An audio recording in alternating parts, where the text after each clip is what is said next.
Hi, I'm Callie Kraft, one of our psychoeducational consultants, and I'm here with Anne Braithwaite, who is one of our speech and language pathologists. We are going to be providing a brief introduction to the science of reading. The science of reading, what's all the buzz? So this is a term that has really blown up recently, so it's important for us to talk about what it is and isn't, and also recognize that especially now with social media, it's really easy to throw around this term. And the problem is that it can lose its credibility if not used cautiously.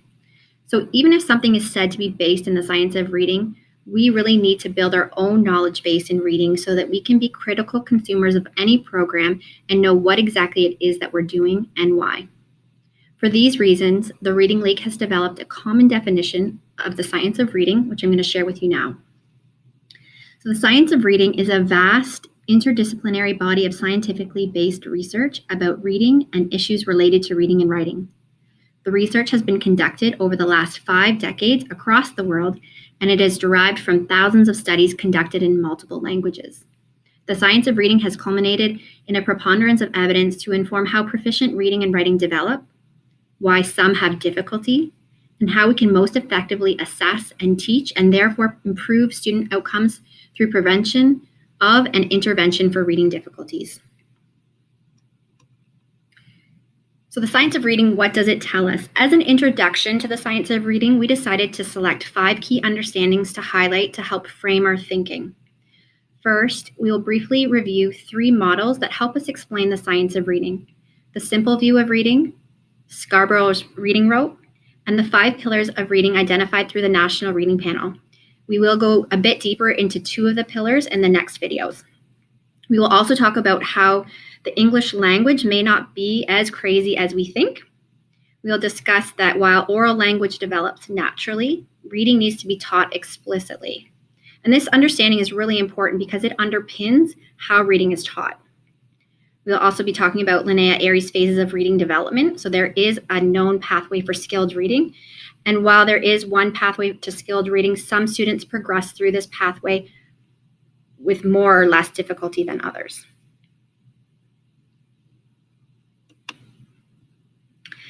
Okay, so now I'm going to talk about the first model of reading. The simple view of reading was developed to explain how the complex skill of reading can be conceptualized.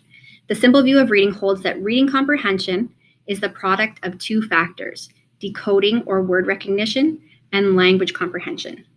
It's explained as a product and not a sum to highlight the fact that both components are required for skilled reading comprehension and that no amount of one skill can really compensate for lack of ability in the other.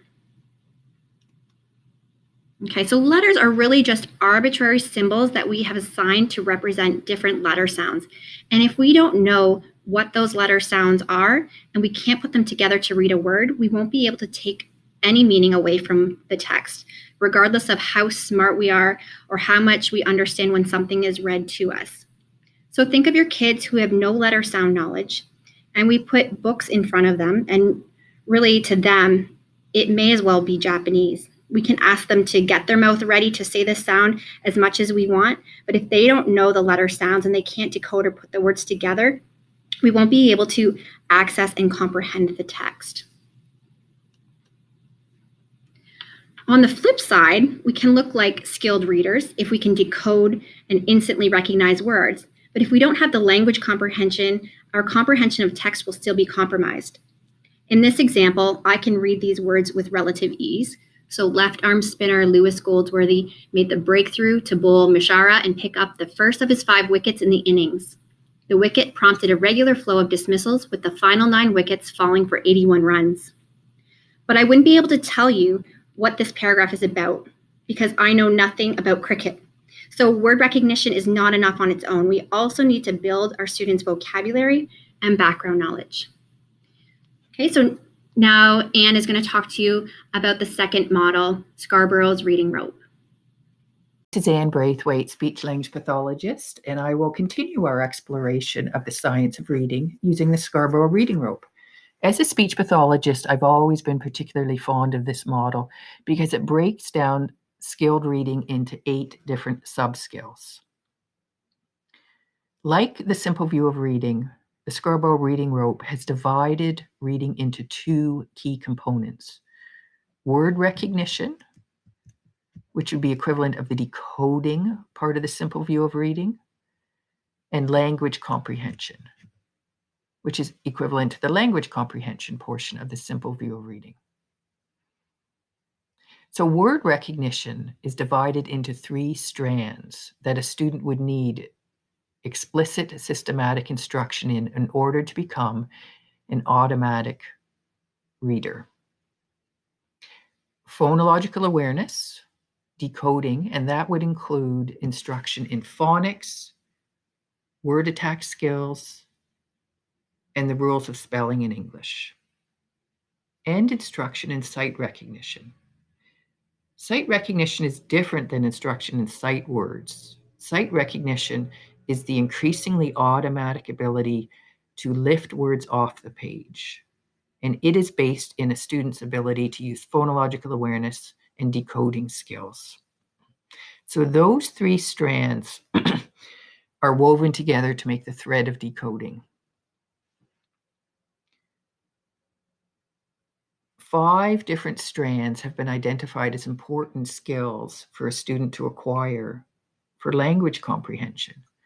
That includes background knowledge. So a student's world knowledge about facts and concepts. What are they bringing to the text? Vocabulary skills, meaning oral vocabulary. Not just how many words do they know, but are they making links to other known words?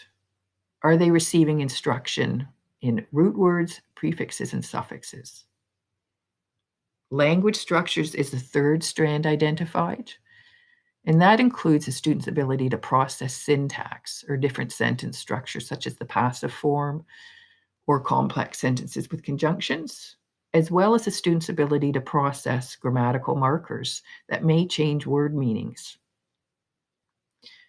Verbal reasoning has been identified as an important area of explicit instruction, and that includes learning to make inferences and learning to process higher level language such as non-literal language, including metaphors, and explicit instruction in literacy knowledge, so print concepts, such as print goes from left to right, and knowledge about the different aspects of genres such as nonfiction.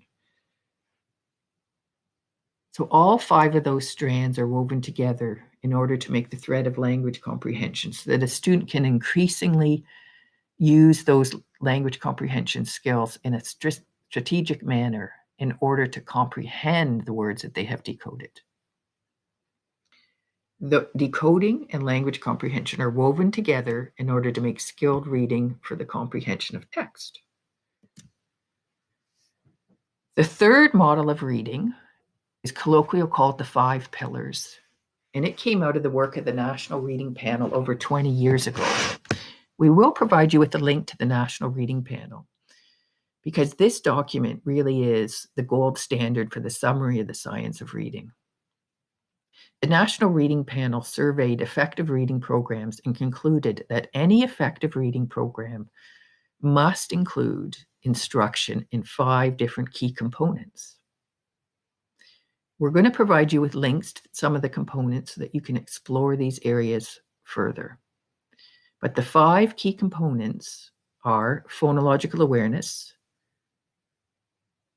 explicit instruction in phonics, explicit instruction in fluency, meaning that any sort of effective reading program should include opportunities for students to use their phonological awareness and phonics knowledge to practice and develop their fluency, explicit instruction in oral vocabulary, and explicit instruction in comprehension strategies. So I've always found the 5 pillars as an effective way to evaluate any sort of reading instruction program to decide, is this actually following the science of reading? Does it involve the simple view of reading? Is there instruction in decoding? And those would be the 3 pillars of phonological awareness, phonics, and fluency. And is there instruction in language comprehension, identified by the National Reading Panel as explicit instruction in vocabulary and comprehension strategies? As I noted, we're going to provide links for you to explore more information about the different pillars. Thanks.